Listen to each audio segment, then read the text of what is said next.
Hi, everyone. So this is the fall academic year 2019 exams. This was from last semester, fall 2018. As you can see here on the exam, you'll be given this ASCII conversion chart that has the hex value that we would store for each character in memory. So if we ask you to store something like, Navy, we want to find the hex values that'll actually go on the stack rather than the character values. This exam was 8 questions. For this particular iteration, we are not covering the real buffer overflow because that is chapter 10.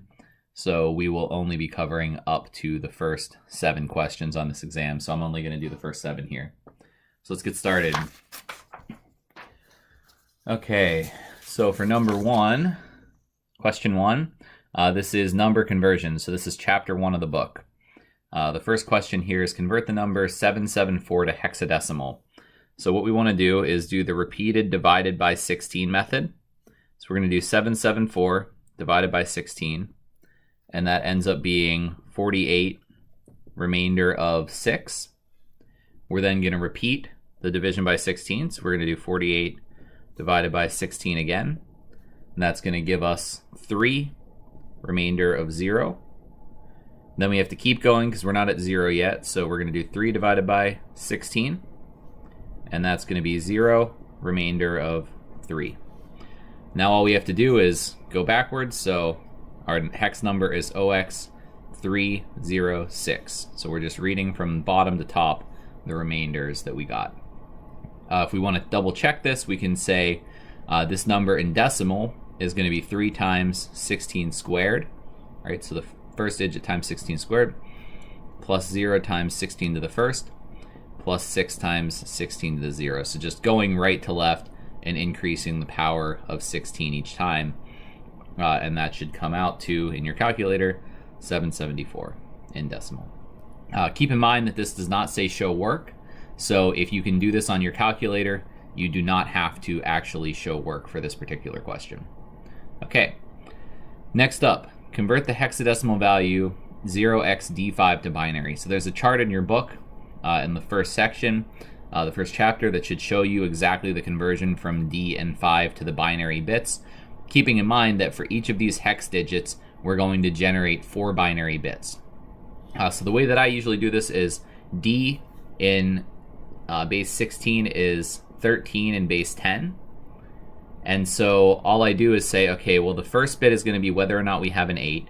There's definitely 8 in here. Next bit is whether or not we have 4. That gets us up to 12. We don't have a 2 because that would put us at 14. We do have a 1 because that puts us at 13 exactly. So it's 8 plus 4 plus 0 plus 1 gives us 13. And then for 5, same deal. 5 base 16 is equivalent to 5 base 10. So there's no 8 in 5. There is a 4. There's no 2, and there's a 1. And that gives us 4 plus 0 plus 1 is 5. So that's it. You can use either the method I'm showing here, or you can use the table in the book to convert these. Either way is fine. Okay, part C. Complete the code below to have the user enter a number and store it in an integer called time. So they're asking us to complete scanf, what code would allow us to enter a number as an integer and place it in a variable called time. So to scan a decimal number, we're going to scan %d in quotes. We're going to have a comma, like we usually do in our code. And then because we're changing the value of time, we have to use an ampersand to indicate that we are going to change the value that we're sending to scanf. And then we're just going to have the variable that they told us to use, which is time. So the keywords here being integer and time. Integer that we're entering it as a decimal number, ampersand because it's going to scanf, not printf. If it was printf, we wouldn't have that ampersand, and if it was a string, we would not have to have that ampersand, although either way will actually work.